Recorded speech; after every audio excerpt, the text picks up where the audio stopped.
किया, अपने शस्त्रों से सुसज्जित किया और सुसज्जित करके उनको विनाश किया। जैसे श्री हनुमान जी महाराज को कलयुग में दोनों है, हनुमान जी भी है और शक्ति माता भी है, दुर्गा है। इस देश के राक्षस ने वरदान मांगा कि मैं सारे योद्धाओं से तो लड़ सकता हूं, कोई मुझे परास्त ना कर सके, मुझे कौन हराए, तो मैं स्त्री के हाथ से मारूंगा, क्योंकि वो जानता है स्त्रियां कौन है, तो स्त्री अबला है, ये अबला मुझे मार नहीं पाएगी और इनसे ये मुझे, इनको श्राप है कि ये मुझे परास्त नहीं कर पाएंगे, इसलिए मैं अमर हो जाऊंगा। तो बिना अमृत पिए ही अमरता का वरदान प्राप्त करेंगे।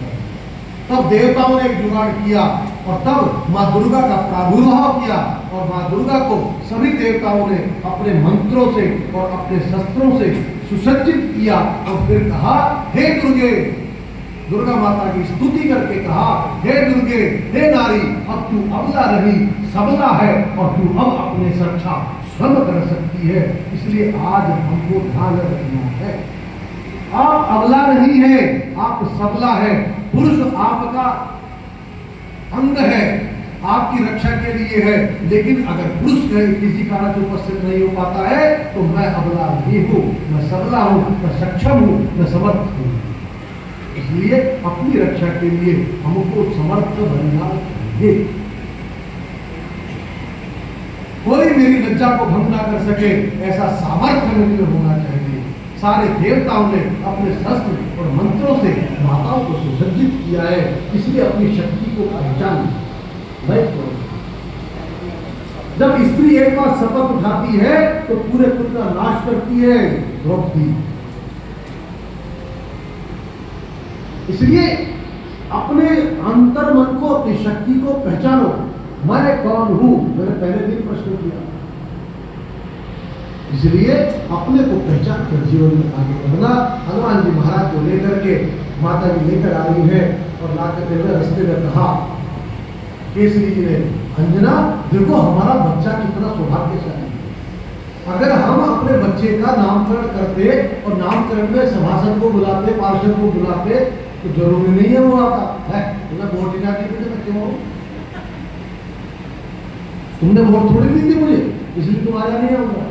लेकिन देखो हमारे बच्चे का सौभाग्य, साक्षात सारे देवता उपस्थित हुए और ब्रह्मा जी ने इसका नामकरण किया है। ये बच्चा बड़ा सौभाग्यशाली है, इसकी अच्छी शिक्षा दीक्षा कराएंगे। घर पर लाते हैं, घर पर लाकर अंजना माँ केसरी की बात करते हैं और कहते क्या करा जाए, कहाँ पढ़ाए। उनका सबसे श्रेष्ठ आचार्य हमारे यहाँ कोई है तो अगस्त ऋषि है, इसको अगस्त ऋषि के पास भेजेगा। यहाँ एक हनुमान जी महाराज अगस्त ऋषि के यहाँ जाने वाले हैं पढ़ने के लिए। बीच में एक छोटी सी बात बोलकर इस विषय को पूर्ण करता हूं। हनुमान जी ने सूरज को मुख में लिया, इसका मतलब क्या है? हमारे यहाँ पुरानी कहावत है, ज्ञान कंठी का और माल अंठी। जो हमने रट लिया, जो हमें ज्ञान प्राप्त कर लिया वो अपना है, ताकि किताब में से देख के बताया। इसलिए सूरज कौन है?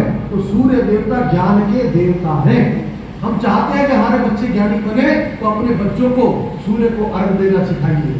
प्रातः काल उठकर भगवान सूर्य को जल चढ़ाए, भगवान सूर्य का मंत्र बोले।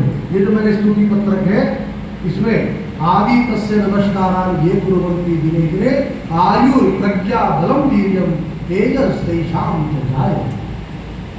सूर्य भगवान की स्तुति करते हुए उनको जल चढ़ाए और माताएं अपने बच्चों की ओर से आदित्य हृदय स्तोत्र का पाठ करें। मैं कोई चमत्कारी नहीं हूं, मैं तो केवल परमात्मा की भक्ति को बता सकता हूं, भक्ति का उपाय बता रहा हूं।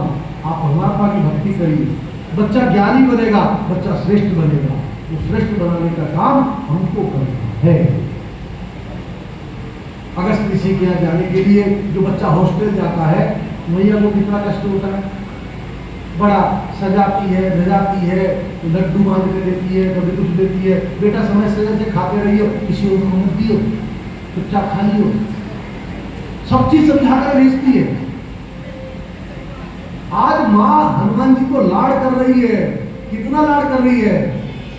बालाजी ने लाड लड़ावे माता अंजनी, बालाजी ने लाड लड़ावे माता अंजनी, बालाजी ने लाड लड़ावे माता अंजनी, लड़ावे माता अंजनी, लड़ावे माता अंजनी, लड़ावे माता अंजनी, लड़ावे माता अंजनी, बालाजी ने लाड लड़ावे माता अंजनी,